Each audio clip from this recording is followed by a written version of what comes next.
It was fun working with Google in the very beginning. We'd be in a room, and then all of a sudden the next year we'd be in a large room, and the next year we'd be on a block. And it kept growing and growing and growing. So that was kind of fun. I didn't even know what was happening to see these things grow and be right alongside, creatively going with them. Did you get paid in Google stock? That would have been. They would offer us cool, that, huh? and I didn't. I had to pay the artist cash. Do you remember the story where I think the guy who drew the mural in Facebook's initial headquarters got paid in stock because they didn't have the money to, and the rest is history. That's true. Yeah, I was a dummy. Gotta be there, I'm losing my cool, I'm on the edge, something's taking over me, I'm gonna be down on my knees, you know I'm ready for this, you keep me begging for this. This is the Ocio Show with Rahul, where I have deep conversations with interesting people on topics that are meaningful, slightly personal, and perhaps controversial. Roll with this. I could do this all day, I could do this all day, back up, I'ma run this town, I'm headed for the top and you know it's going down.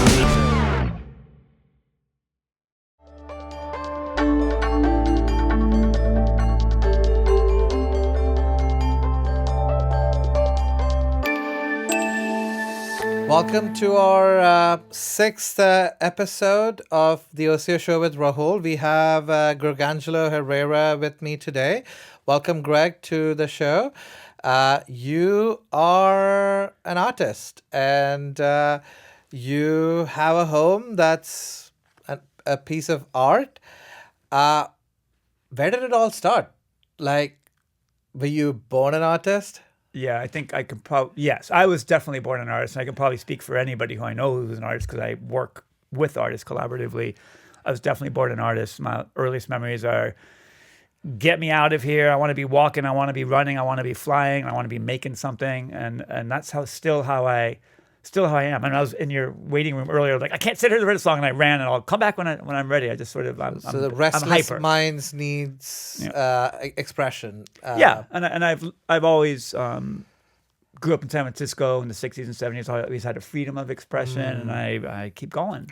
So did the summer of '69 and all of that? Or I was born a little before that. Okay. I think I was conceived in the back of a lowrider on the Great Highway, actually. Okay. Pretty much. On LSD and mushrooms? No, my parents were very blue collar. So they were super blue collar, Lebanese, Mexican, super blue collar, met on the Great Highway during a drag race. Lebanese mother, Mexican father. Met in San Francisco on the Great Highway during a drag race. Okay. I think my father they picked were her both up. doing a drag? Oh, your dad? My dad's a mechanic. My dad's a Mexican auto mechanic, so he'd always, he's still living. Okay. He's still and alive. she was impressed by his... I wasn't there, but apparently she was impressed. Okay. And out I came. Yeah, that's how it came about. But were you... did you do art work as a kid? It was this... how did you know that you were into art? I mean, I would just make stuff out of whatever, give me... In school? Or no, outside? Everywhere. I'd find anything. I'd take a magazine and turn it into a collage. Just anything. It didn't matter what it was. Were your parents artists in some ways? No, my dad's an auto mechanic, Mexican, and my mom was, very blue collar, Lebanese. Father was a tailor, came here from the old country, and like many Lebanese people ended up, opening corner markets. And where did you go to school here? Well, I really kind of grew up near here. I went to school at NDV, Notre Dame de Victoire, right at the edge of Chinatown, Pine and Grant. So that's really where I grew up. I grew up in the streets of San Francisco in this neighborhood, North Beach, Chinatown, Financial District. That's where we spent all of our time as kids. And at that time, we didn't have helicopter parents. We didn't even have soccer or any of that stuff. We played, we explored. The city was booming at that time. It was this was 70s, 80s. This would be the 70s when I was aware enough to remember. It was all through the 70s when the city was just spectacular, and it was a dangerous place, but I never felt in danger. It was it's when all the civil rights, queer, feminist movements were happening all in the streets. I mean, we'd be convening with Hell's Angels and hippies and nudists and saviors and sinners all in the same corner, and it was fun, and it was I think we gained a lot of wisdom as kids because you were exposed to so much. You learned how to make good decisions. Was that the same era of the beatnik generation, or little was it after, little early? Little after. Yeah, that was a little bit after. More because that was 60s. So after the Summer Love. So it was more the got it. And then did you go to college here? Or? I did. I actually went to college in San Francisco. I went to high school here too. I went to CCAC at the time, California College of Arts and Crafts. Hated every moment of it. It was a good school, but academia is not my thing. I like to work. Because you're like, But I did I it. could It was a just do goal. it myself rather than Well, learning all this stuff. I like to learn through experience. I like to learn through failure. I like to learn with other artists. Yeah, but what did you study in the? Did you like anything you studied in that art school? No, actually, I hate to say that. I remember at that point, I forgot about this. I declared an open major because I didn't want to pick anything in particular. I already knew at that point because I was already earning a living as an artist by that point. I had to pay for my own college. I didn't come from money, so I had to figure it out. How were you making a living at that time? I was working as a whirling dervish. I was working as a performer, as a performance artist. So that time I had a little... like the Turkish Sufi whirling. Yeah, but I did my own version of it. I had a little floor show down on Pasha. It was a supper club on Broadway and Polk. Which Does then it still have it? No, it later that's been gone since probably the early 2000s. I worked there maybe a good 7-8 years, and that's where I really started my professional career. I've always worked as an artist and an entertainer combined. So any art I made was always to be performative. As a kid, whether that was doing a puppet show or dancing, whatever. But I grew up in like sort of cultural. At that time, it was called ethnic arts. I don't know if you're allowed to say that anymore. Yeah. But it was always multicultural. They have ethnic studies in California now, so it's. I don't know if you can. I don't know what you can say anymore. But at that time, we were. But yeah, we were more working than half of your population is not, from a certain part of the world. No, we're all you mixed cannot up. call it ethnic anymore. Yeah, you mainstream, you look pretty pure though, but I'm mixed. I'm ethnic. I'm mixed. Okay, so you got into that, and then when did you purchase this home that you're living in right now? I rented the house since probably the late 80s. Late 80s. Okay. I moved there as a kid. I had an unusual childhood. So my parents got divorced real young.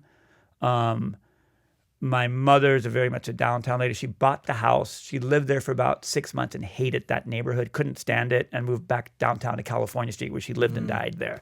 And then she rented it to us. We were in high school and we had to pay rent. She's Lebanese. They're very shrewd business people.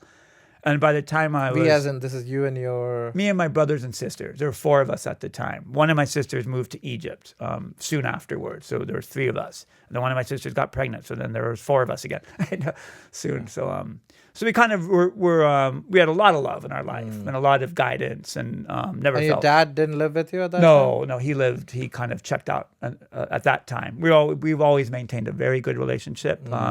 He's an extraordinary influence in my life because he is a person who said, I'll never forget, he actually said, he used to have these little greasy mechanic shops, maybe in the Mission or wherever it was, or in Daly City, sit me on the hood of a car when he was fixing, wanted to teach me. Like, I can still smell the grease. I was like, I have no interest in this at all. And he goes, well, what are you interested in? I was like, I'd like to go to the symphony tonight. And he took me to the symphony that night. And then all of a sudden, he was like, wow, that was really nice. And he would start taking me like every night, and me and my brother specifically, more like the boys' night out, to all these different shows in the city, to little community theaters, to big shows. Then he would take the whole family out. He's like, this is fantastic. And then he would take the boys out. I remember he took us to some, probably a block away from here, some improv show somewhere in North Beach. And all of a sudden, during the improv, they're yelling out, fucking and blowjobs. And I think we were like 9. And he's like, oh, well, I guess you have to learn sometime. Well, that's going up in San Francisco.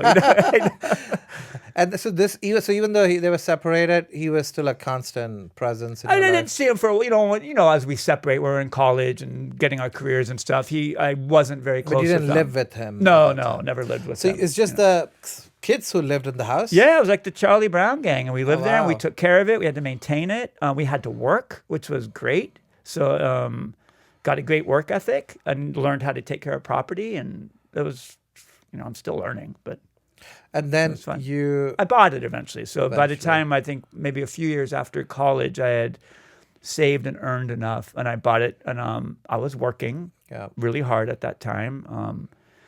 I had an employer at the time who, I don't know if you're interested, he was kind of a fascinating person. He's became a person of notoriety. And we were both kind of doing our own things, working together, and we kind of separated and started our own kind of creative projects. Owner of the...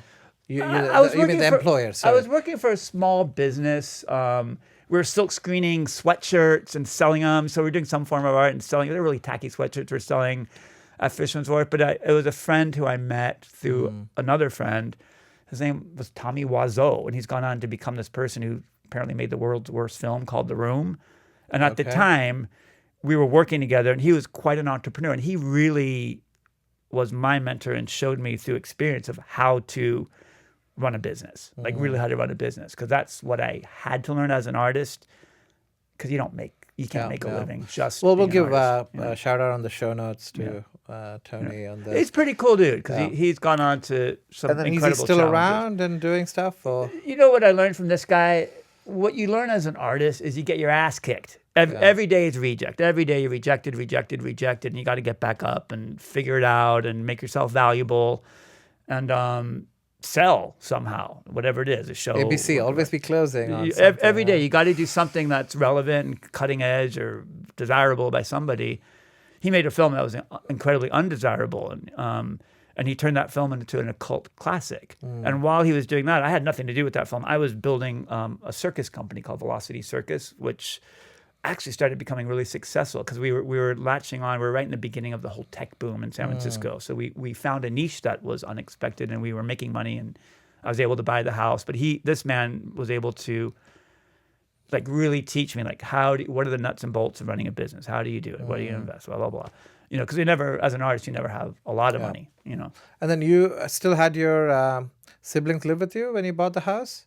My brother at that point. At that point, it's just my brother. Older brother. Younger. Yeah. And I think he bought like 10% of it, and then I was too much for him, so I had to buy him out. So like there you are again, like shit. Yeah. By that time the house doubled in value. I'm like, damn it. You know, San Francisco home prices are like crazy.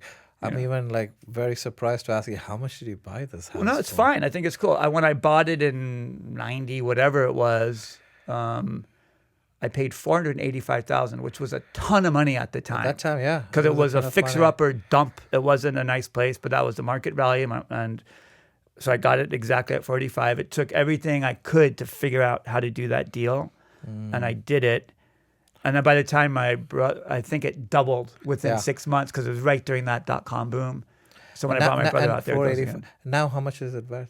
I don't know. You'd have to check. Well, now it's hard to. Priceless. I mean, compared now to it's a work of art. And work it's a of landmark. art, so that's a different appraisal. As far as real estate, the house across the street from me Zillow or recently whatever. sold for, I don't know, 1.8 or something like that. I'm not sure. so that's But the as price far range. as it's not really a house anymore, it's more of a work of art. It's a work of art. But Yeah, as you're far right. as real estate, I'm sure there's a value to it. that's a value. But I think probably more from the art. But to me, the value is more of the experience and the art that people get out of it because it was a very unexpected journey of where it is today. It was And then you started doing. You decided to do art in your home because that's the only place you could do this, or you just. How did you like get into like, hey, we'll pull up Gregangelo Museum on the show notes. How? Yeah. When did you like actually start doing this building? I started. I had a little room in the back part of the house, and I just started creating, I guess, what you now call installation work. I didn't have a name for it at the time, and I would really just make it out of, newspaper, magazines, wrapping paper, hardware, ladders, whatever I can find, and start sculpting these three-dimensional spaces. And neighbors and other students would just come over and be like, "Well, this is amazing!" And then we'd develop these stories in there, and I would tear it down and make a new one, tear it down, make a new one. And as my siblings left the house, and sometimes at that time I'd have to rent to college students and stuff to be able to afford it, I would just kind of keep fixing it up. One time I remember my brother walked into one of the rooms and fell right through the floor. It was a very not nice place at all. I was like, oh shit, I better fix that. And I built like a concrete foundation there. And then I remember thinking in my head, I'm going to make something, whatever I do in here, it's going to be very heavy. So I made the walls out of concrete. And you could do all of this stuff yourself, or I do it along with other artists. So I do not do everything myself. I've always worked collaboratively with other artists. I do a lot of the work myself in solitude, but I still work to this day. You don't need to get a general contractor to do all of this stuff. No, in fact, today, at this moment, right now, one of our artists is working on repairing the foundation. So because artists can do anything, so it's kind of amazing. So no, even the plumbing, the electrical, all of it, we know how to do it safely. So now this, you said art installation, there are various art installations in your house right now. Yes. So how many rooms are there? How many distinct installations do you got? There are, the last I checked, it's always a good question because there's about 27 very distinct installations. That doesn't mean there's full-on rooms. It's a small property that's a whole universe in it. About 13 of those are open to the public. And there's about 10 different ways of viewing it, 10 different ways of sharing a story that you go through. Our experiences are really evocative. They're all immersive. I didn't know I was creating an immersive space. I remember about 10 years ago, somebody called me. There was an immersive theater convention in San Francisco, and they called me. They wanted me to speak. I'm like, well, I don't know what you're talking about. Why would I speak there? And they go, well, we see you're like the longest standing immersive experience in San Francisco. I'm like, I just called it going to work. And at that time, my focus wasn't on creating immersive experiences at the house, but bringing it on What's an productions outside immersive of the experience? house. Something you have when you have some recreational drugs, or like No, that's a good question. So I don't do drugs. I never did drugs. I grew up in San Francisco in the 60s and 70s, and really, I think I intuitively learned, that person's not doing so well. I don't need to do that. This I didn't realize. Art is your drug. It is.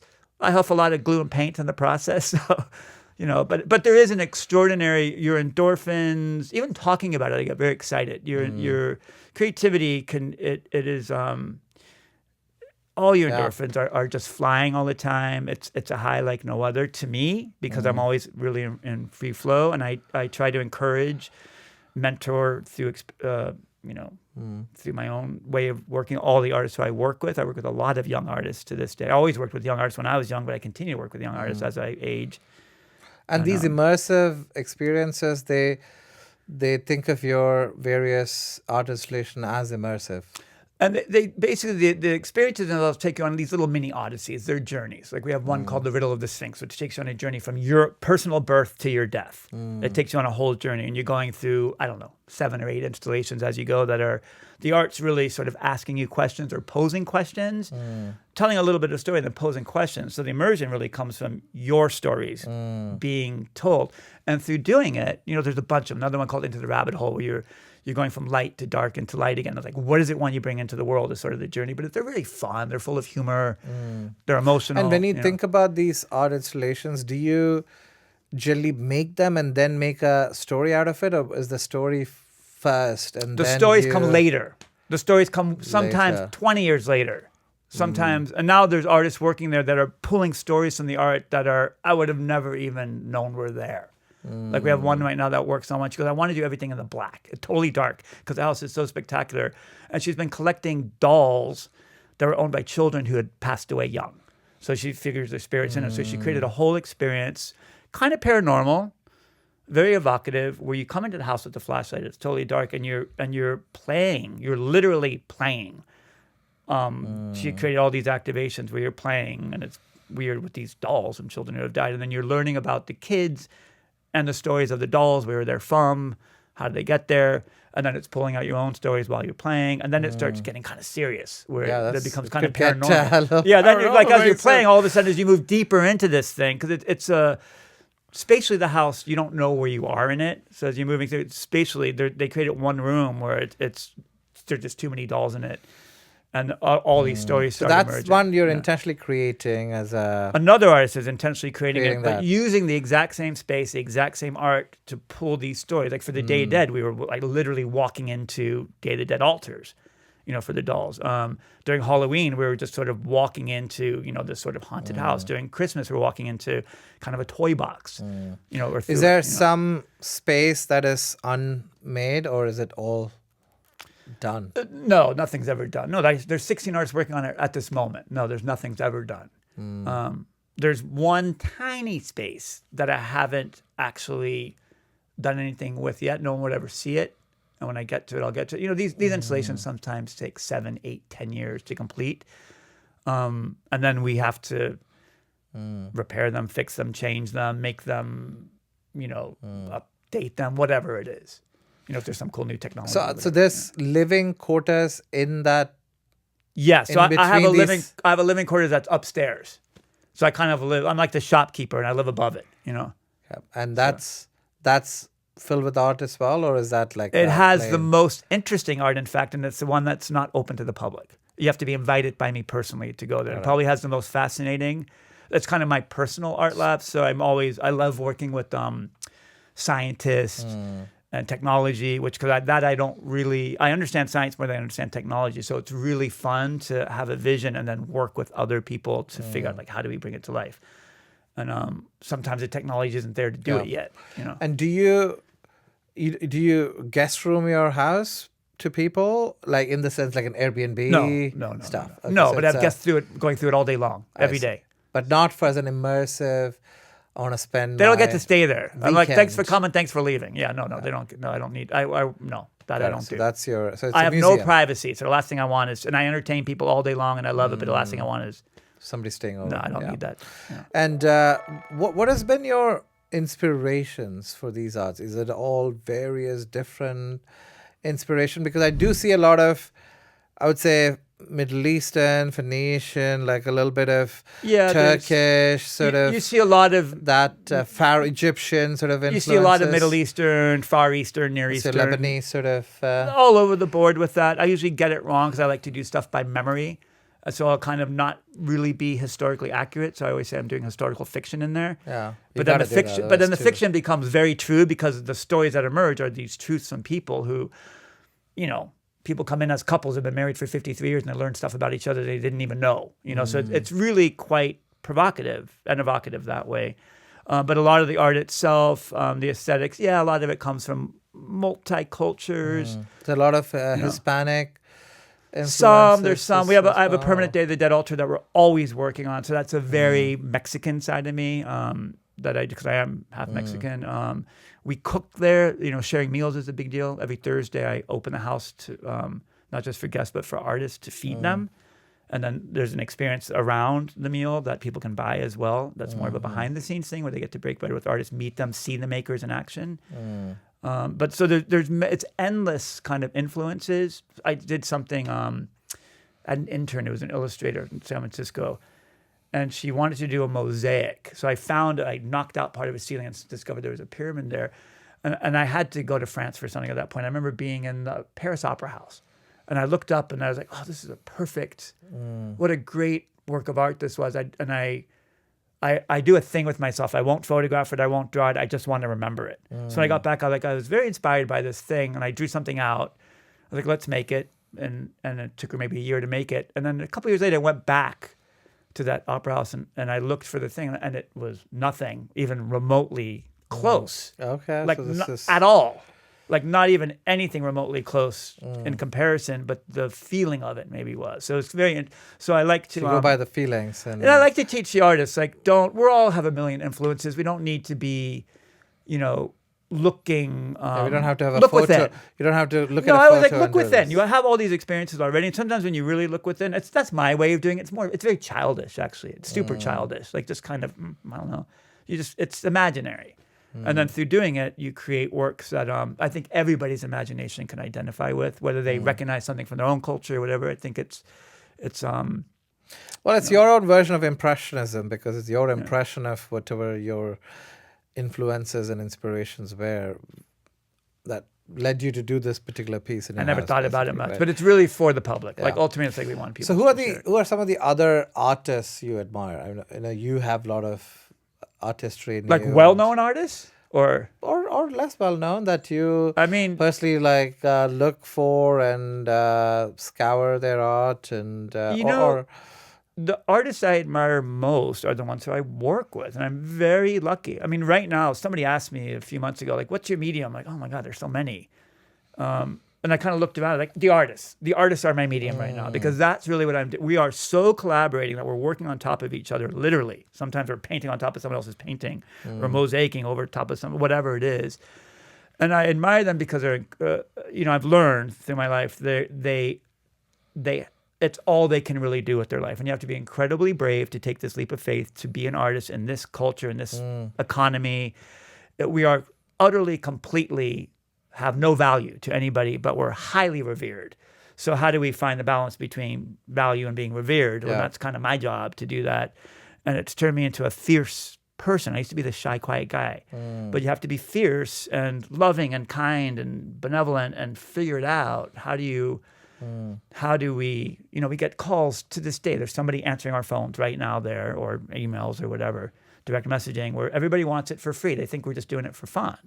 And And that I can't engage in. That I cannot engage in those conversations at all anymore. But we have somebody who just does that, who teaches people the value. I'm like, you called us, we didn't call you. And I mean, even look at time immemorial, like the kings and the courts. Yeah. They all had, the artists had patronage from these kings, and they had a way to make a living. Unless but you know the reason for that? Do you know the reason for that? Mostly the reason for that was because they wanted to keep those artists art for themselves. close, You're right.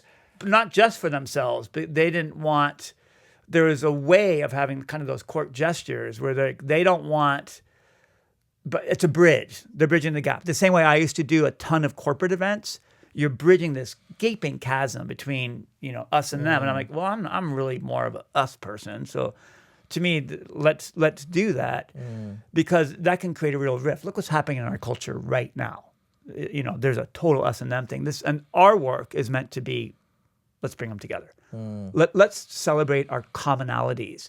So I think what a lot of royalties were doing, not just because they wanted the art and all that, is because they wanted to sort of bridge that gap. It made it safe for them. Because when you're in a position of being a king, queen, wealthy, you're also at risk constantly. You're always at risk of being taken down. And so I think by keeping artists close, you're bridging a gap where people value and revere these artists. So therefore, they're a buffer protection. Also, you get some nice paintings of yourself to that's hang true. on the wall. Huh? Sure, they are, but it's also buffering yourself, and that's a known fact that people never discuss about that. But right now, we don't have patrons. Right now, our patrons right now, the new cathedrals in cities are skyscrapers. And in San Francisco, we look out and it's a tech boom. I love tech. I work with tech workers all the time. Do I like what's happening culturally? No, it's become a void. So we no longer have. For a long time, I had a good run.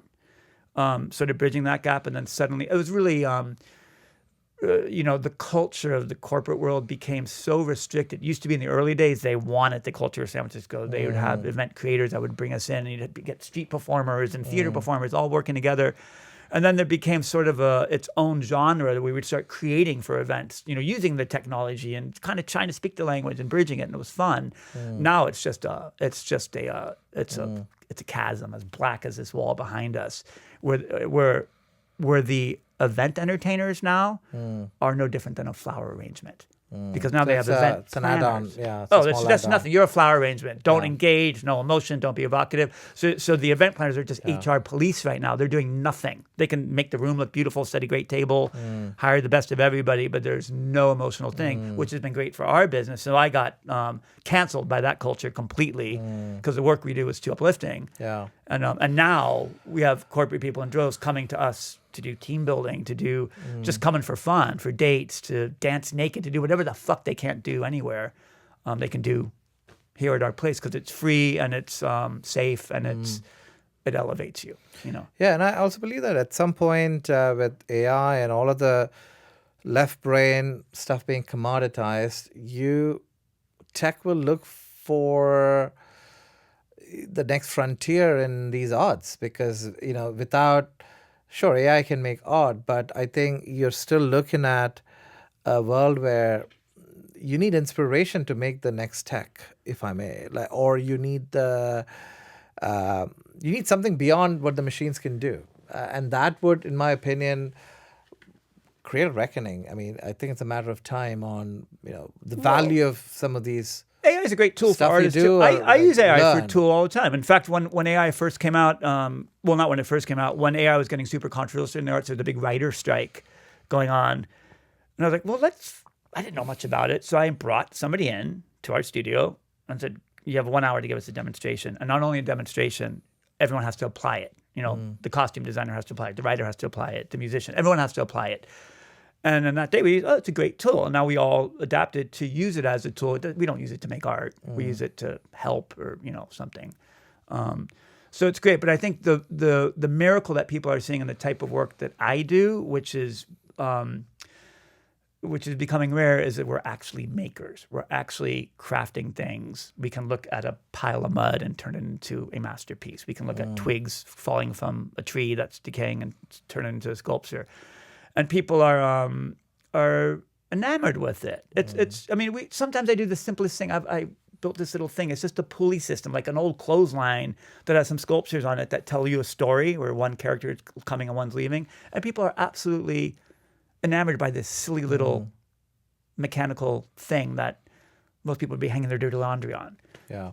So it's kind of cool. And I think that's what people are gravitating to us for, because there's still people making stuff. Yeah, physically actually touching and doing stuff rather than it being made for them, right? So with all these rooms and all these, who maintains the house? That's a great or museum? question. There's about 8 of us that maintain it, me included. Right now, we're kind of in a maintenance phase.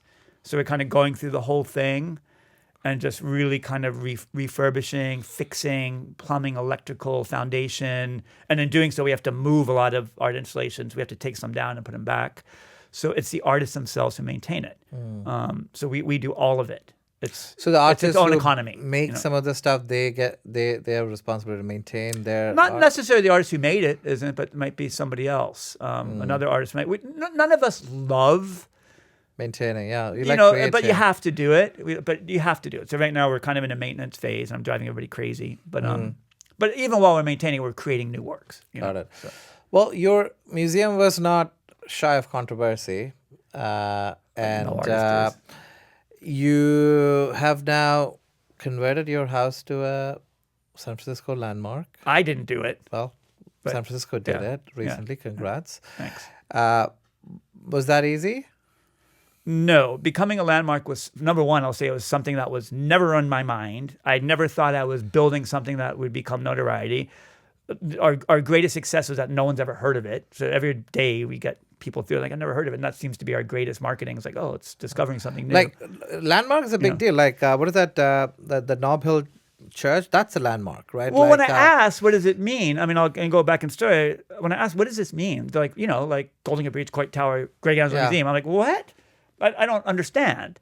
And it's been a several-year process. I did not ask for it. So I don't know if you want to hear this. I don't know if I can condense the story. What does it mean? Like, you can tear it down? Is that how it is? No, it doesn't mean you can't tear it down. It means specifically my place was recognized for having an extreme a cultural heritage that's contributed to the landscape of San Francisco for decades, and is sort of a time capsuling a part of San Francisco that we're losing.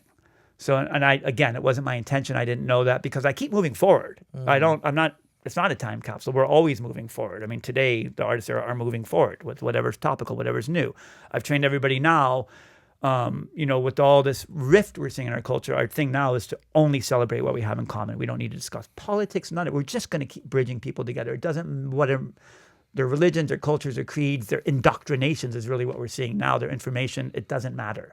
Because all this place is going to show us what we have in common, so people can leave feeling a little bit more connected to themselves and each other. So that's something that's current right now. When that changes, we'll go somewhere else. But the landmark thing happened. It was during COVID when it was a dark place. We shone bright. We were the only entertainment venue open because it had a little bit of outdoor space, which I had never worked on.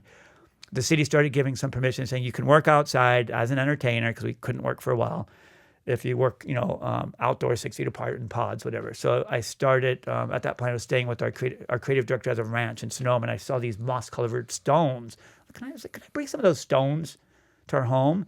And we started one stone at a time building this garden, which turned into this whole experience called the Riddle of the Sphinx, which we opened to the public during COVID.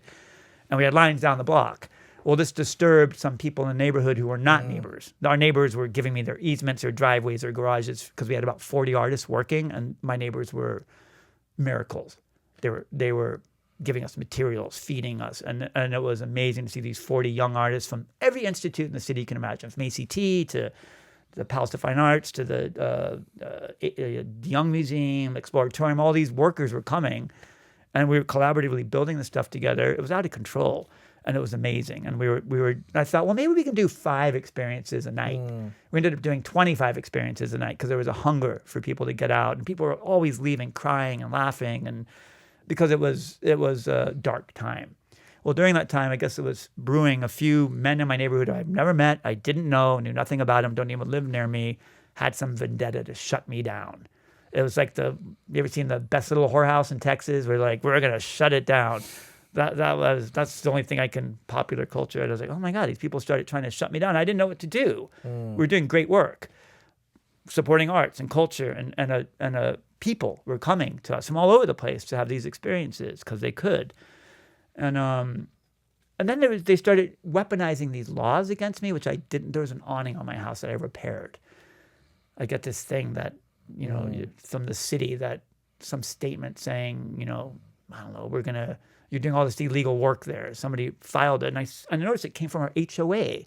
We have a homeowners association, which I've always paid into, which I've always actually opened my home to, which I've always hosted block parties for, which I've always given our entertainers for, which I've myself hosted all their Halloween events. I've always given to them. And that's just strange. So I called. I'm like, no, we don't know where that's coming. It didn't come from me. And I checked again, and the next day they had filed it anonymously. I'm like, well, but I already have the paperwork. It says you filed it. What's going on here? So I did something.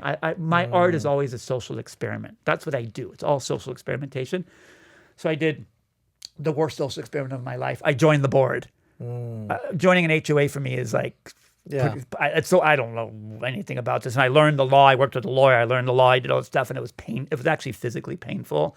And I thought I could influence from the inside. I thought I could influence. Well, that didn't work. So then I started getting legal threats. About every month, I'd get a new legal threat. And then it threw me into the throes of city planning. And then, oddly, this awning complaint, suddenly, within 2 months later, the exact same law, the exact same anonymous complaint went to other creative places on Haight-Ashbury and to over 200 agent-owned businesses through Chinatown and Irving. And by the time the inspector came to me, and this took a year and like tens of thousands of dollars to do this stupid thing. I didn't have the money, but I had to figure it out. I got some help from friends. And the inspector came. He's like, oh, are you from San Francisco? Like, yeah, I'm too. Where'd you go up? Chinatown. Oh, I grew up in Chinatown.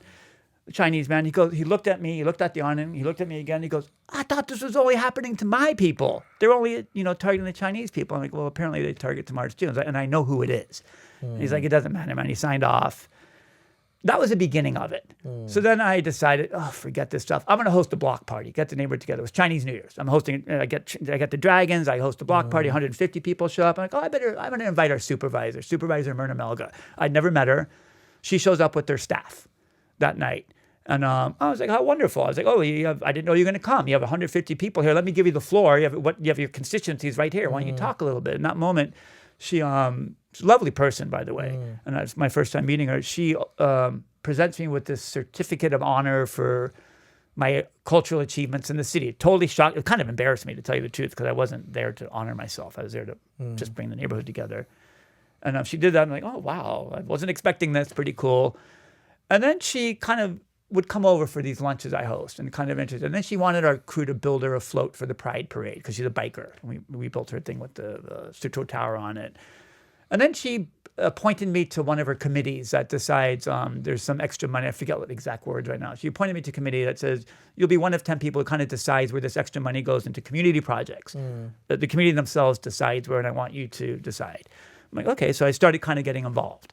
And one day she called me on the phone and said, Greg, we're landmarking your home. I'm like, what does that mean? So, and this is like the third or fourth time I heard it through city planning telling me that I should landmark my home. I'm like, I don't know what that means. I'm not going to do that. She basically called me and said, look, there's a lot of reasons why we're doing it, and there's some reasons why you have to do it. It's going to be a long, hard journey, blah, blah, blah. And she hung up on me. Just said, you're doing it.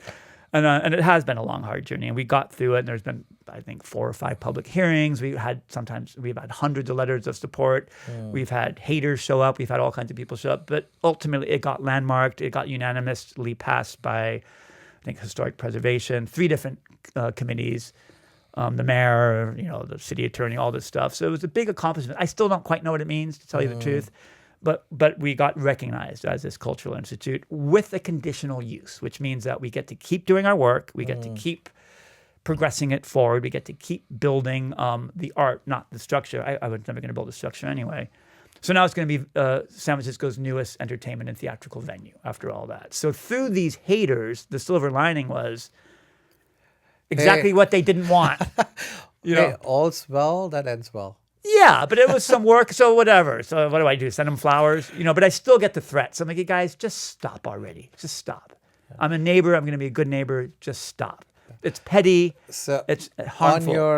So I'm going to end this first segment with a question. where do you think Gregangelo Museum is gonna be? I don't know, in the next 10 years, or actually even better, after your time. It's a great question. So now that I'm in the throes of all this bureaucracy and I'm learning the rope, I told my artist manager and our marketing people, I'm like, let's just stay in bureaucracy forever now. Let's push it as far as we can go.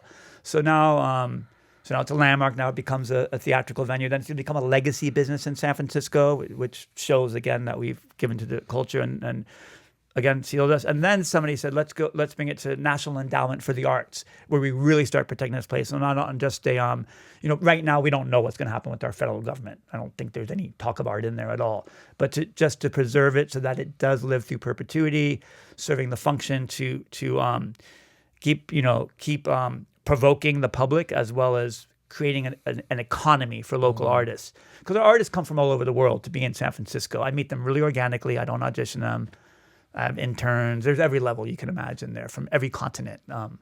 And they come to you. How do you It's through various places. Now what I do is it's always been by chance. I mean, one of my favorite stories. I have I started I was running a circus at one point. And I started sponsoring contortionists from Mongolia because that's where the art form is from. And one day, one of the Mongolian contortionists said, "Oh, one of my friends is in the national dance troupe. She's going to be. I'd like you to meet her. She's just passing through town." We met. She's been there for 24 years. She never left. And she's like my professional wife. She's spectacular. We're growing up together. She's there right now making something. But this is just one of thousands of stories. I don't even want to name some of the countries right now because we're being threatened in this weird political climate. But we help people because we can. And by giving people opportunity, the artists help each other. They all help each other somehow. We are not a nonprofit. We have to work. So there's no grants. There's no money. We have to work. We have to create. And these artists get paid from your They all get paid from whatever ticket sales or shows we do. It's all self-earned income. So, and we run a good, tight business for that. And so, Great. Well, intense. On that note, we'll end the first segment of Art in Gregangelo Museum with Greg Herrera. We'll come back after a break.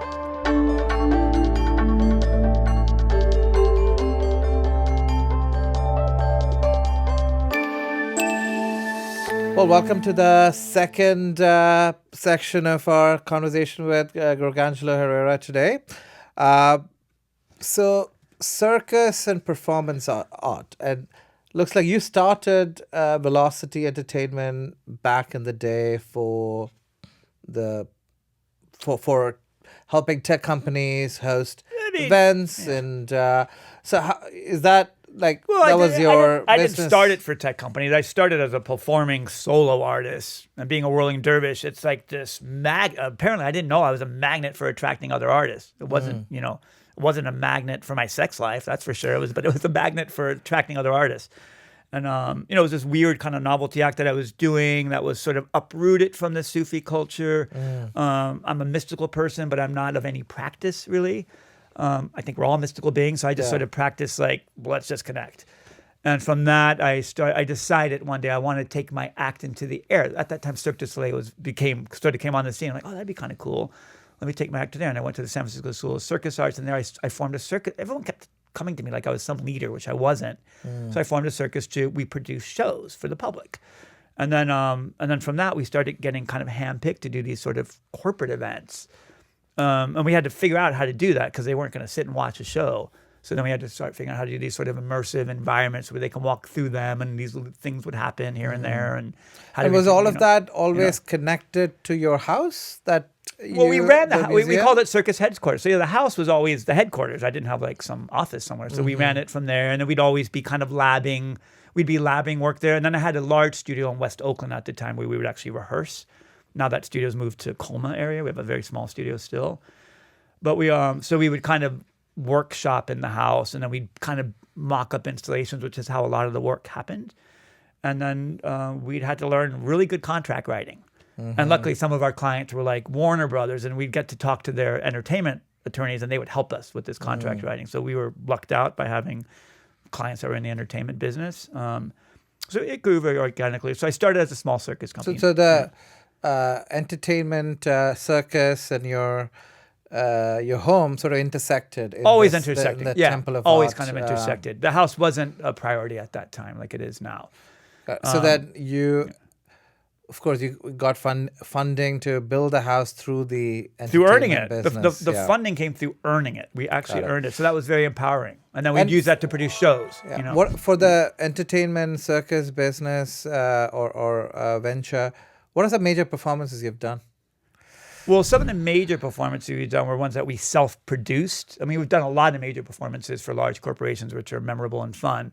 But I think the real thing is taking the money and then producing something. We did one of our first productions that was actually successful, which is rare, was called Heliosphere. It was a journey through the solar system where we personified the planets in the solar system as circus arts, using the physics, actually, of the planet to and we will pop it up on show notes and to show what those circus arts were. And then that kind of started getting us into the storytelling through circus, because a lot of the circus are very ephemeral. I didn't know what the hell was going on. So we were literally telling stories, and then that would work great for kids. It was sort of edutainment. And then we started doing my favorite ones that we did, which were the smallest. We were doing agricultural events all through California. Tiny, asparagus or whatever, pumpkins, corn, whatever. And on the first day, I'd create these shows kind of based around the agriculture that were kind of fantastical. And I remember doing one for asparagus, example, where I created these two characters, a sparrow and Gus from another planet. They landed, blah, blah, blah. And we had this whole fantastical story. But I realized the first day, a lot of the children and families coming to see it were very, very obese in these agricultural areas where they're feeding the world, but they seem really unhealthy. So I immediately worked with the writer, and we wrote the stories. This is my favorite. We never made money or anything doing this. We rewrote the stories to create these two scenes. One was called, what was it called? The Junk Food Jungle, which was led by Empress High Fructose and her evil minion, Yellow Number 5. And anytime they would consume the stuff, they would lose all their powers and couldn't do anything. And then we had Vitaville, which was really where the circus acts were happening, because they had superpowers because they were eating vegetables, nuts, and fruits and meat or whatever. And so the kids, and we'd open social messaging. It was social messaging without being too preachy. It was just it was actually made it kind of fun and funny. And at the end of the show, we'd open the stage, and the kids can try the trapezes and the ropes, and we'd play with them. We'd always play with them, and it empowered people to play, to realize they had a body, to realize these circus artists are pretty healthy people, and that anybody has the ability to do it. You just have to do it.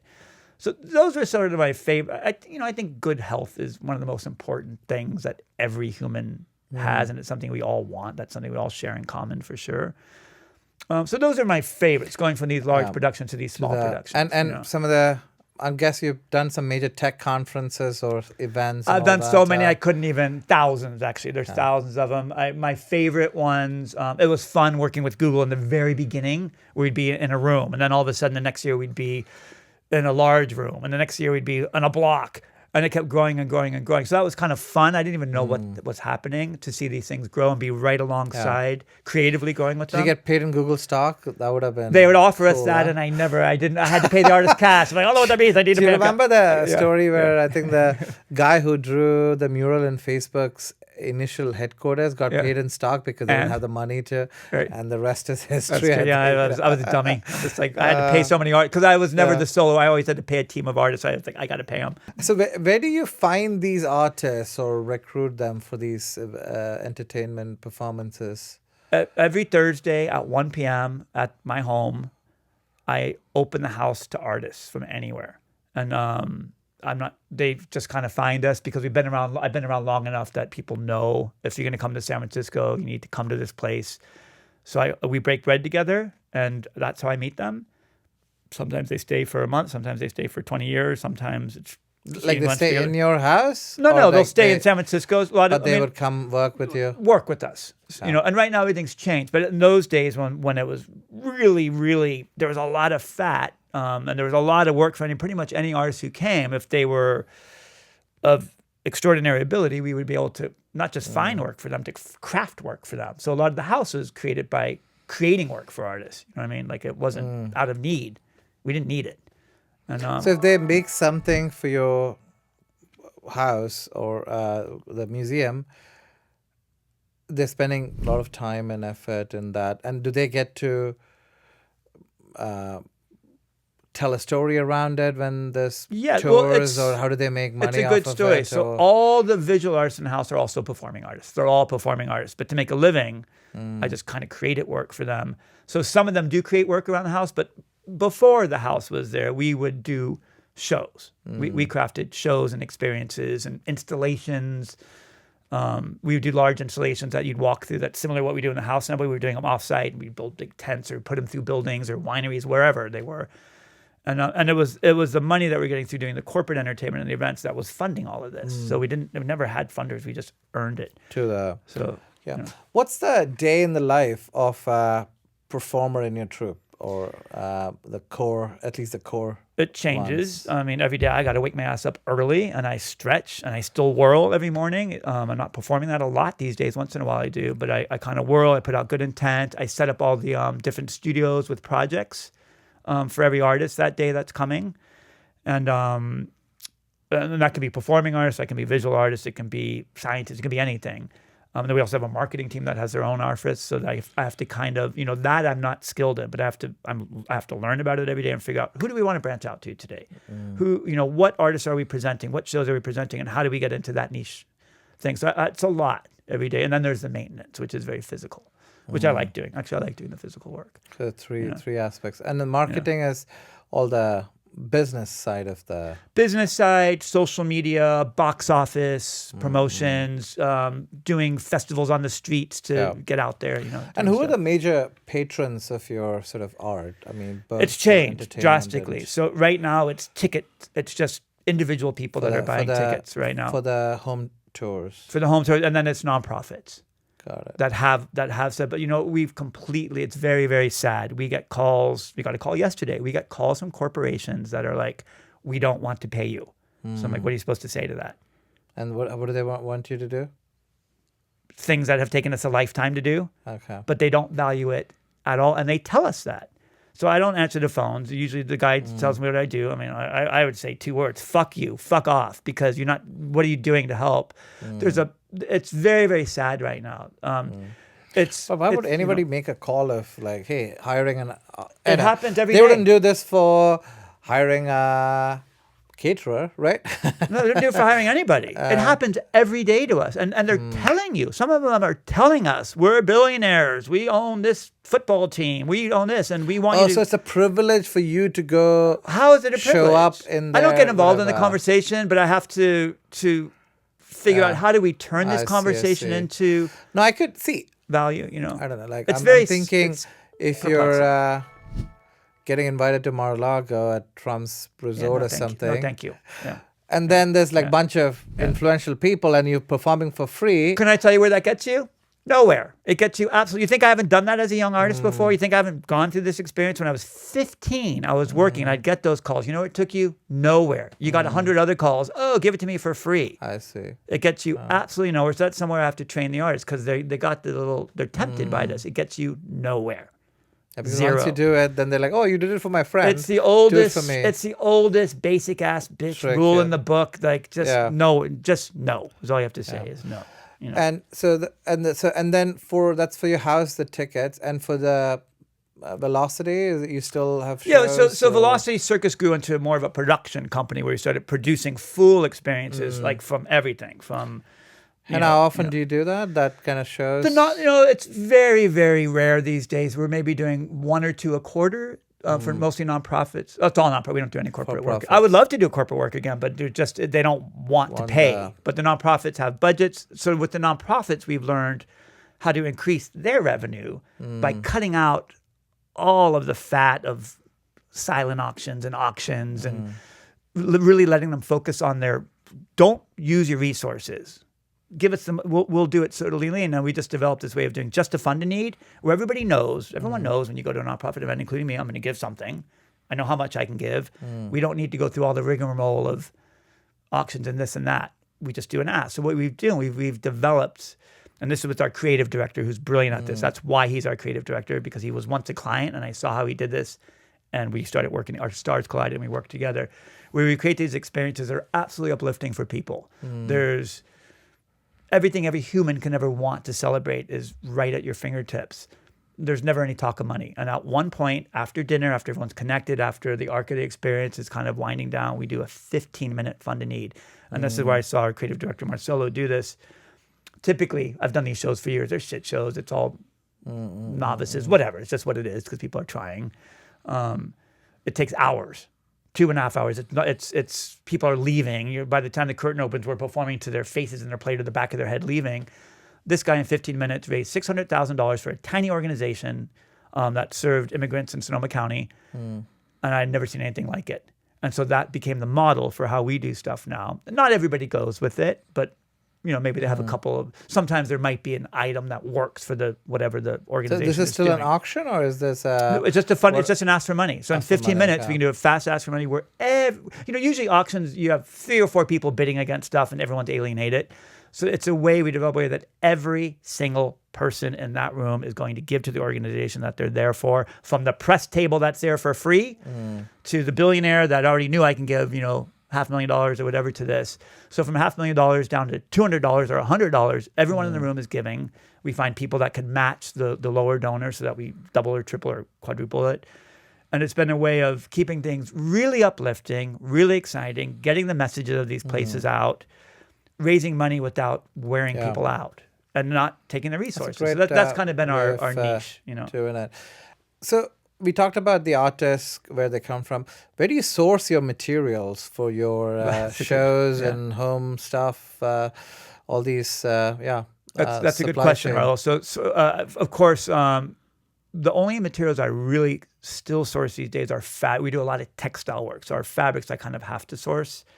But a lot of the materials are given to us. So a lot of times, a costume shop or a craft shop or something closes down. For some reason, they know about us and they just give us stuff. So we have a whole filing system in our studios. In fact, that's what we're working on today as well, of how materials are filed and how they'll be used. I mean, there's hundreds and hundreds and hundreds of these clear boxes of materials that can get used for costumes, mosaics, sculptures. Some of them are found, some of them, but we'll purchase them if we have to. But a lot of them that's the kind of thing that's a lot of donated by people cleaning their grandma's basement or something, or someone dies and they find a stash of something. And, so it's not like you're looking for something very specific that you absolutely want for your production. Usually we use what is there? Usually what's there, and those are the ingredients to create. I always say these things are just waiting to be created into something. Kind of like a cook would do. You have a bunch of ingredients. What am I going to make out of it? So in your art and your home and your productions, a lot of it is larger than life. It's I call it maximalist sort of art. Definitely. Yeah. So minimalism is not really your style. It's not my style. Swedish, it's not my style. Whatever. The Scandinavian style is. I appreciate it, but it's not my style. I tried it in one room. There's one in the room house where I really tried, and I don't think I got it quite right. One more. Well, I did it out of wood and bamboo. So on the entertainment company, what's your vision for the future for that Velocity?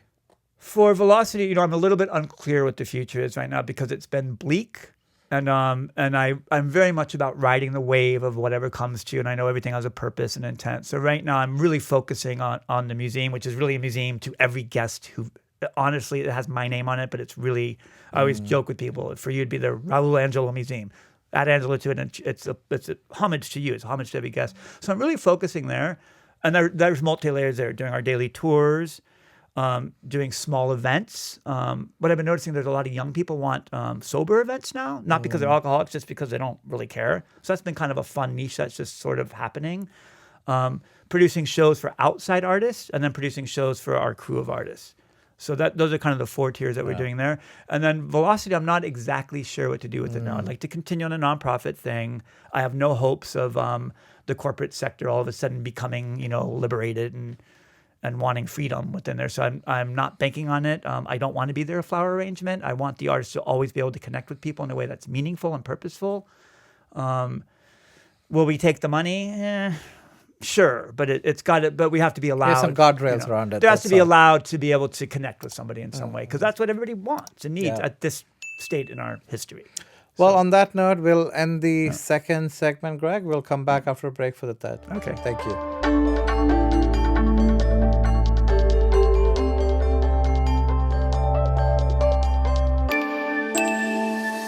Welcome to the last segment of our conversation with Greg, we will talk about San Francisco, our beloved city where we are recording this from and where we both live. Greg, you're a long-term resident of San Francisco. I think probably an honorary resident with all the special things that your house has gotten. So you grew up in 70s in San Francisco. How's it then and now? What's changed? It's or a what's roller not? coaster ride, the city. It changes drastically all the time. I love it. I always love this city. I'm born and raised here. Gonna die here. I hope I die here, Yeah. In a good way. I roller skate across the city every day. I didn't today because it's raining, but that's how I commute. So I'm very much a part of the thread of the city, even just physically by trying to be everywhere and show up everywhere. I go to 2 to 3 events a night here. The city, and I always say this, the flag of San Francisco is a phoenix. It's, I think in the early days, it burnt down 6 times. We go through, since you've been here, since I've been here, we go through all kinds of stuff, economic downturns, earthquakes.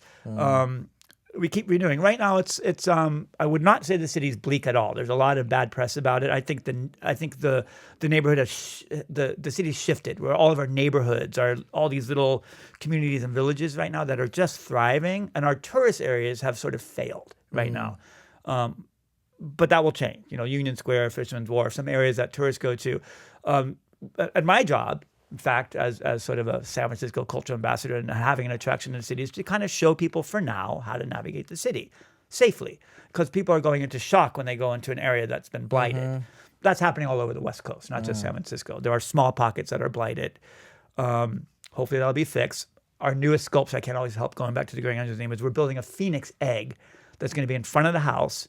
It's an egg of a phoenix that has not yet hatched because that's where we're here. There'll be a digital activation. I don't know what it is right now. That'll ask people, what are you contributing to this rebirth? How are we going to get, out of the ashes of this right now? Because we're not really in the ashes. It's our reputation's in the ashes and parts of the city are in the ashes. We've lost a lot of businesses. Yeah. Perception is reality sometimes. We have lost a lot of small businesses for sure. I'm always on the brink of closing, but I'm like, oh shit, I have nothing to fall back on, so I got to keep moving forward. And so it's ebbs and flows and ups and downs of San Francisco. And you feel you're in a good place. What are some of your favorite things about San Francisco? The people talking to you right now. I like the influx. I like the fluxness. I like how it's always changing and it's always surprising you. I always say, as in any city, but San Francisco is unusual because of our topography. Anywhere you go, I would tell anyone who's watching this in San Francisco, walk up to the top of any hill. Walk up to the top of all 40 hills. There's always a park up there with a different perspective, a different vista, a different culture, a different smell. It's a spectacularly beautiful place, and there's no taking that away from it ever. It's amazing. The air, the light is different here. I think all of us can say, like when we travel, when we come back to SFO, and it looks like you're going to land on the water.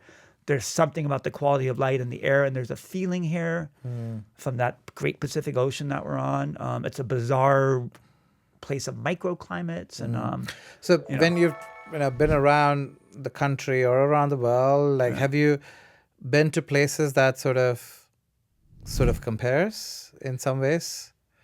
No. Or what's your second favorite? I know you're a San I have a lot. Francisco I tend to like cities. I tend to like cities.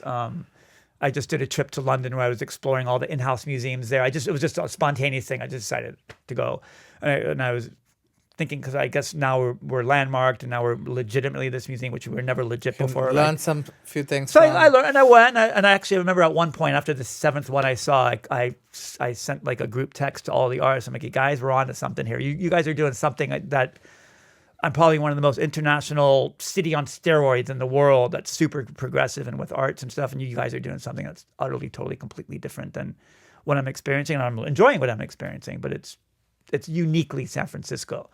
And that this kind of multiculturalism melting pot, you hear it, but it's true. It's actually really true. I think there's 20 languages spoken at my house. So we make up English with new words that are kind of logical. So that's always kind of fun. The city's spectacular. It's an amazing place, and I'm glad to be a part of it. Yeah. With the influx of tech, but also certain kinds of industries, do you see these multiculturalism being attacked in some ways? Well, what's interesting about that, because I've been in the trenches, so I do immersive entertainment. So I am talking to 100 people face to face, eye to eye, breath to breath. And I've been through the arc of the whole tech world. I don't want to get too into that, but we see what happens with cities and tech, that when tech leaves, it fails.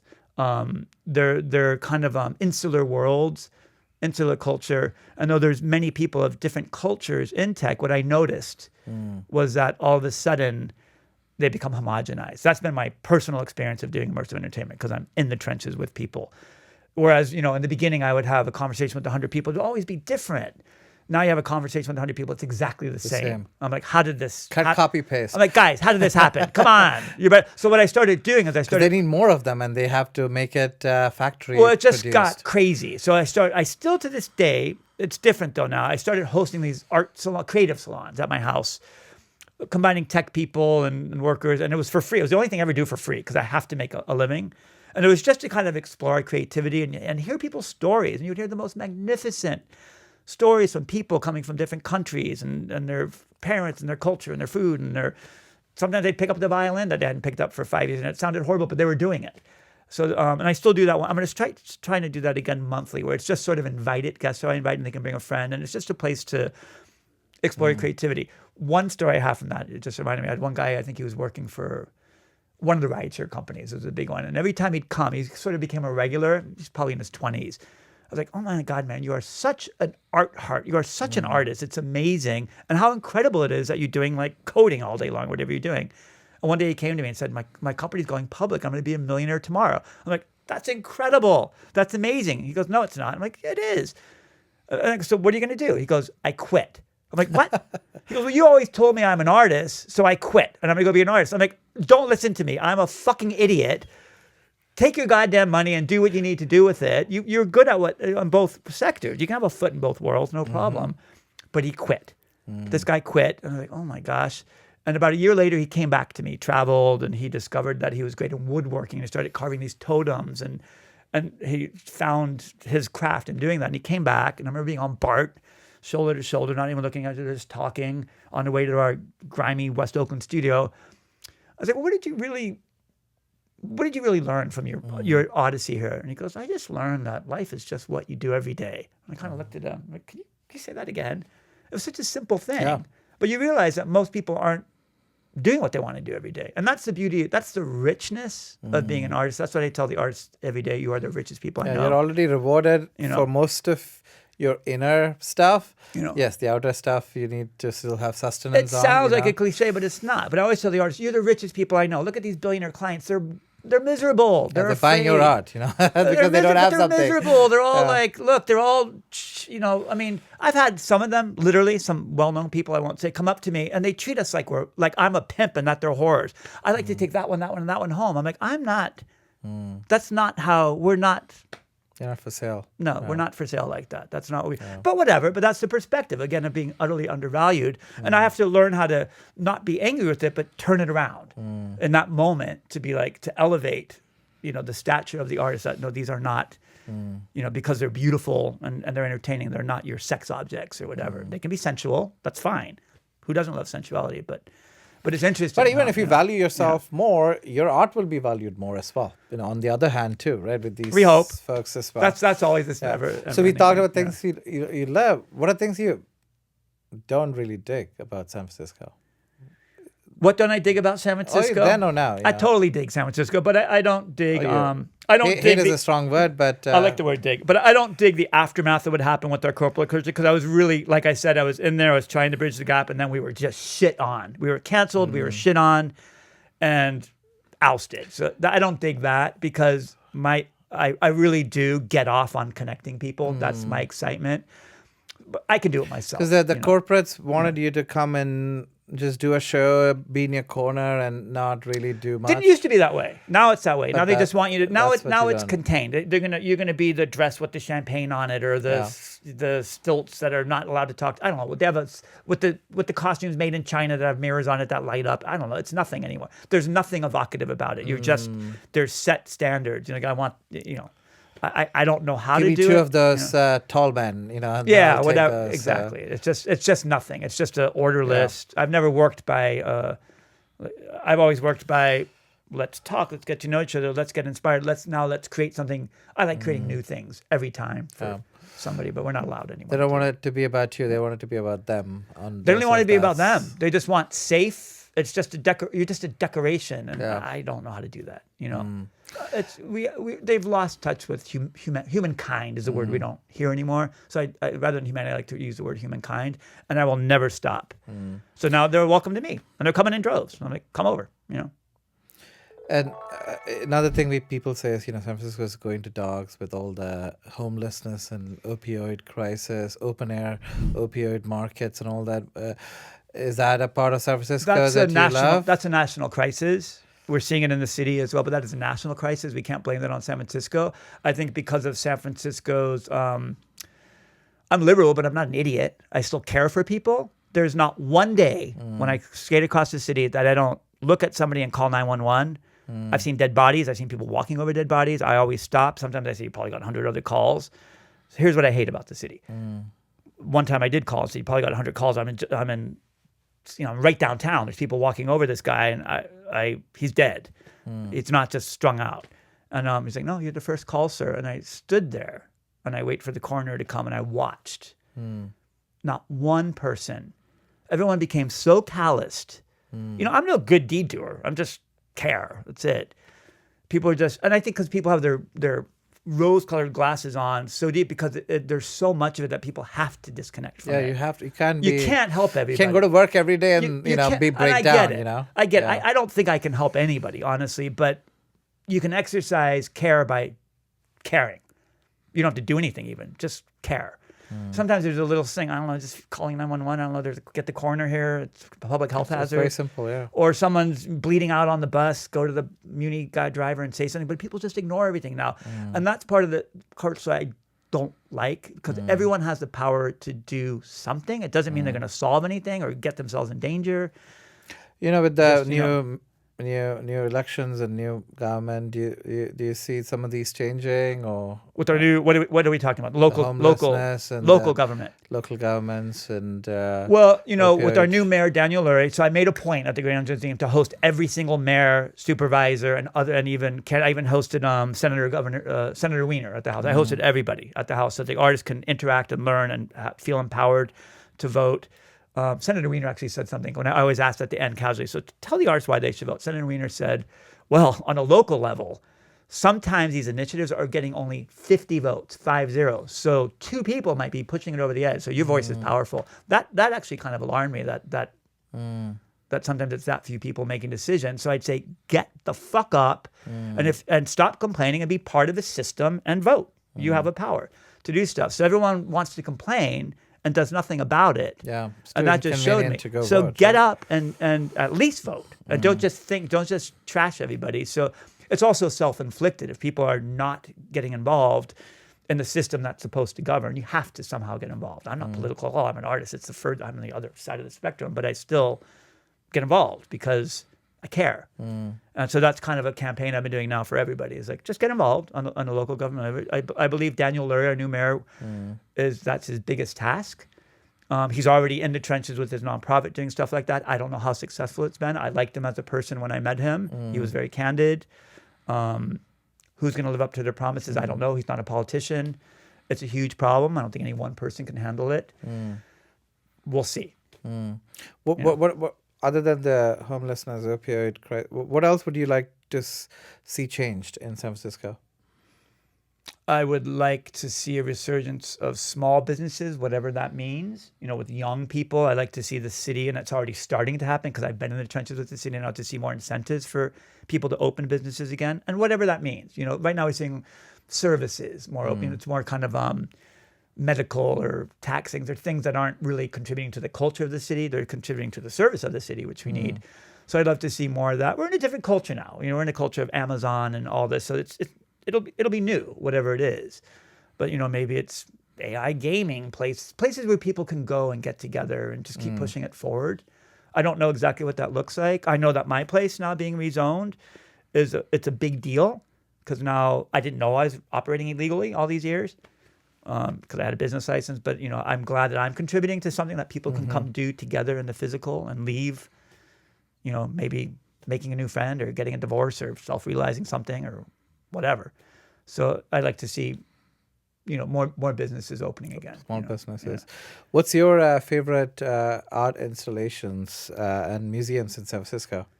Well, I always end up on the list of weird places to go in San Francisco. My favorite is really, I love the Palace of Fine Arts. And I think if you really learn the story of that place, it's there's a whole history behind the World's Fair and what it was celebrating. But that one little monument is celebrating cultures from all over the world in a peaceful symbol. Most monuments are built towards triumph or victory or war. This is built utterly to peace and union. I create my own stories around it. If you look up at the colonnades, he liberated the caryatid, which are typically the humans that are carrying the weight of the building. So Bernard Maybeck, he put the caryatids at the top, and he called them the weeping women. They're weeping into urns. So my story, when I see it, and this is how I'm always creating stories, I look at it and say they're weeping. There's a pond that has all California native flora and fauna around it. So I would say they're weeping away the sorrows of the world. This monument alone is weeping away all the sorrows of the world. Their tears fill the pond, which nurtures all the flora and fauna around it. And it's, to me, that's one of the most majestic monuments in the city. And everyone should make up their own stories about that. I think that it's also like, it's like Eiffel Tower. They built it and they never tore it down for the Panama Fair, I think. But what's the story of the Eiffel Tower? Like, what's its function? It's a spectacular monument, but what's where this monument is bringing all cultures together. You even see on it, if you really look at the symbolism on it, because it was built in 1913, there's swastikas. There's a lot of which was a sign of peace at that time. What has happened to that symbol right now? But there you still see it as, you don't look at it and be like, oh, it's this, genocide. You look at it and it's still a sign of peace. So there's something in that monument that can still have a swastika, many of them, rows of them on it, and it's absolutely, utterly peaceful and bonding and connecting. So that's my favorite monument. Of course, the Golden Gate Bridge is that sounds cliche, but that is I've actually personified the bridge as Miss Gigi Bridges, as the Grand Dame of San Francisco in many of our shows. I still bring that character out. But that bridge is it's iconic. I never get tired of seeing that bridge. And there's so many perspectives to see it from that the tourists never see it from. So that's kind of been my thing, is to get guests on these paths to look at it from a different perspective and to kind of learn about the artistry of it, the technology of it at the time. The technology of it at the time is astounding. That this thing is still standing. 1930 something, and it was before, and these men were hand diving in the dark, building these pylons. It's astounding. Fine arts museums I've always worked with. In fact, next I have a lunch with some directors of the fine arts museums will be coming to enlighten us about like what exhibits are there. I've worked a lot with the fine arts museums of San Francisco over the years. They got rid of many of their larger public programs, but there's still great public programs there. And of course there's a lot of smaller museums that are great over the city. That some places that really aren't even museums that are. I'm not really a museum. What I do, it's just a word that I'm not a museum at all, to tell you the truth. I'm an experience, what we do there. There's nothing, there's no fine art or relics. It's just shit that we crafted to give you a deeper experience, Yeah, you're more immersive exhibit or immersive space, if I may. Yeah, but it's really to immerse into here. In San Francisco, have artists, a lot of free-spirited people. I've heard this comment from people in Europe that the artists make a good living or you're an opera singer or you're some sort of, and there's some more reverence to artists in some parts of the world. How are we doing with respect to art in San Francisco, California, USA? Are we treating art and artists well, better, worse? There are programs. So there are programs that do. I'm never part of those programs. I took a very different route. So, but the general status quo, aside from these programs and artists being able to make a living, is we're not doing too well. Again, people we're undervalued. San Francisco Symphony, I'm saying it out loud, just fired their chorus. Well, shouldn't they have trimmed maybe the staff and not fired the artists? So what happens? One of those choral artists comes to my house and we're crafting a show. we're going to create a show. That's the kind of work I do. They fire you, we're creating a show. And, around symphonic choral stuff that we'll do ourselves with original work. So that's, again, showing, so when an arts institute doesn't value its own artists, there's a problem there, right? And that's what I see every day. That's, in fact, to answer your earlier question, that's how I get a lot of my artists. Because they're canned from some organization that's it. They weren't valued by the art organization itself, which is why I'm very careful to just kind of remain this more of a collective, organic, let it grow, let it ebb and flow how it goes. So we're not doing great in that. Do we make a lot of money? No. We're always on the brink of no. But yeah. And I'm going to end this segment and show with asking, we're in a different political climate than previous this coming 4 years. How do you see art and yourself and just society shaping up in the next 4 years? I've been thinking about it a lot. In fact, I hosted a salon on Veterans Day with a bunch of veterans and some other people to talk about that specifically. And the topic was, all right, we know these plans of what's going to happen. Let's not focus on it. Let's see what actually happens. But what are the steps we're going to take as things happen? And the whole conversation was about how do we start bridging it. This is going to be a war if we don't. How do we start bridging? And I really think it's through art. Experiential art, mostly. We can't be doing satirical stuff that's going to, ruffle the feathers of people that we think different than us. That's not going to work. So how do we start bringing it back together? How do we start seeing different views? How do we start seeing different perspectives? That's not easy to do. It's a practice. That's a total practice of putting yourself in the trenches. And I've been doing it. So again, as an artist who does social experiments for a living, I have about 10 texts here right now, or I have pen pals, I guess I can call them. It's an old-fashioned word for speaking to people who made a vote different than I did, and getting to know each other. And through getting to know each other, one of the conversations was, one of these friends was just traveled to Turkey, and he said, I'm really being hated on in here as an American because of my choice of voting. I'm like, well, what are you being hated on? Well, they just don't understand my values and principles. I'm like, let's stop there. Let's find out, what are your values and principles? Someone hates on you, you can have an intelligent conversation. Well, he wasn't able to have an intelligent conversation in that moment. He was a lot of explanatives about, Kamala's a bitch. But like, that's not your value. By the way, I've met her, and she's a powerful woman. I wouldn't call her a bitch. And so let's get to the core of what are these principles. I want to know them too, and we can have conversation about it. He's having a hard time crafting it, but he sent me 3 texts today, and we what happens in the conversations is you start finding, what do we have in common? I told him about the Veterans Day, and he's like, oh, I'm not really a vet, but I worked as a merchant marine, and so I have something, So we find things to have conversations about that connect us in a very genuine way. And I don't go out of my way to talk about political views or whatever, but knowing that we have different political views and having a conversation about things that we have in common is very powerful. So I think that's what I like to do with the art and the artistry and experiences. And that's what I'm asking veterans to do and other people that might feel threatened. I work with a lot of immigrant people that are feeling very threatened right now. I'm like, we've got to figure out how to. Well, the things that unite us are hopefully much greater than the things that divide us. They are in this country. That's common. That's common ground. Yeah. We all want the same thing. Well, on that wonderful note, I'm going to thank you, Greg, for a wonderful conversation, and we will end the show right now. Thank you. Great being here.